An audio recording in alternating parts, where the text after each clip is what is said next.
राष्ट्रपति जो क्षमा शक्ति है वो अर्धन्यायिक पावर के अंतर्गत आती है। जो हमारे यहाँ न्याय व्यवस्था है उसमें 3 स्तर हैं। सबसे निचले स्तर पर लोअर कोर्ट है, उसके ऊपर हाई कोर्ट है और सर्वोच्च स्तर पर सुप्रीम कोर्ट है। तो यहाँ सुप्रीम कोर्ट अंतिम न्यायालय है। सुप्रीम कोर्ट से अगर किसी को मृत्युदंड दे दिया जाता है तो अगर उस स्थिति में विशेष परिस्थितियों में मृत्युदंड को कम करना हो या क्षमा करना हो तो उससे संबंधित पावर राष्ट्रपति को दी गई है अनुच्छेद 72 के तहत। अनुच्छेद 72 में मृत्युदंड को क्षमा करना और उसकी प्रकृति में चेंज करना या उसको कम करने के बारे में विधान किया गया है। तो आइए देखते हैं अनुच्छेद 72 के तहत जो कि प्रावधान दंड से संबंधित है। राष्ट्रपति संघ सूची से संबंधित सभी विषयों पर क्षमा कर सकता है।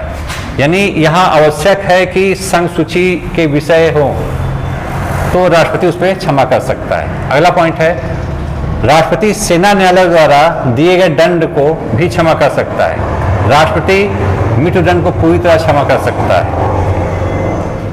राष्ट्रपति की क्षमा शक्ति को हम निम्न 5 प्रकारों से समझ सकते हैं। पहला पॉइंट है लघुकरण। लघुकरण के अंतर्गत दंड की प्रकृति को बदल दिया जाता है। दंड की जो प्रकृति है उसमें बदलाव कर दिया जाता है। जैसे उदाहरण है मृत्युदंड को आजीवन कारावास में बदलना। तो यहाँ आप देख रहे होंगे मृत्युदंड को किस में बदल दिया है? आजीवन कारावास में। प्रकृति को चेंज किया गया है, मात्रा को नहीं। तो ये ध्यान देने की बात है, लघुकरण में प्रकृति को चेंज किया जाता है। अगला पॉइंट है परिहार में क्या होता है? इसमें केवल दंड की अवधि को कम कर दिया जाता है। इसमें समय को यानी जो अवधि है दंड की उसको कम किया जाता है। दंड की प्रकृति को इसमें कोई परिवर्तन नहीं होता।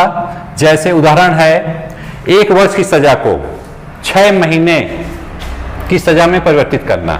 सजा कितनी थी? 1 वर्ष की थी, उसकी अवधि में चेंज करके कितना कर दिया गया? 6 महीने कर दिया गया। ये किसके अंतर्गत हुआ है? तो परिहार के अंतर्गत हुआ है। तीसरा पॉइंट है प्रविलंबन के अंतर्गत क्या करते हैं राष्ट्रपति?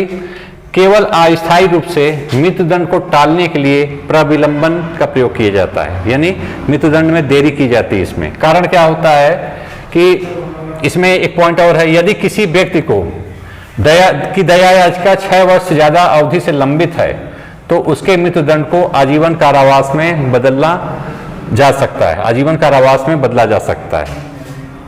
5वां पॉइंट है राष्ट्रपति की क्षमा शक्ति के अंतर्गत चौथा पॉइंट है विराम में क्या होता है? क्षमादान का अनुरोध राष्ट्रपति के पास जाने पर उस अवधि में सजा स्थगित कर दी जाती है। सजा पे विराम लगा दिया जाता है जिसे विराम कहते हैं। यह मृत्युदंड के मामले में लागू होता है। तो ये विराम जो है सजा के रोकने से संबंधित है। इसमें क्या होता है कि मानवीय तथ्यों के कारण इसमें माफी भी दी जा सकती है। जैसे मानवीय तथ्य के अंतर्गत वृद्धावस्था हो या गर्भावस्था हो तो इसमें मानवीय तथ्य के कारण माफी दी जा सकती है। प्लस इसमें सजा की प्रकृति व मात्रा दोनों को चेंज किया जा सकता है विराम के अंतर्गत। अब राष्ट्रपति के मृत्युदंड की क्षमा के अंतर्गत हम 5वां पॉइंट देखते हैं। 5वें पॉइंट में है मृत्युदंड को क्षमा करना। राष्ट्रपति मृत्युदंड को पूर्णतः क्षमा कर सकता है।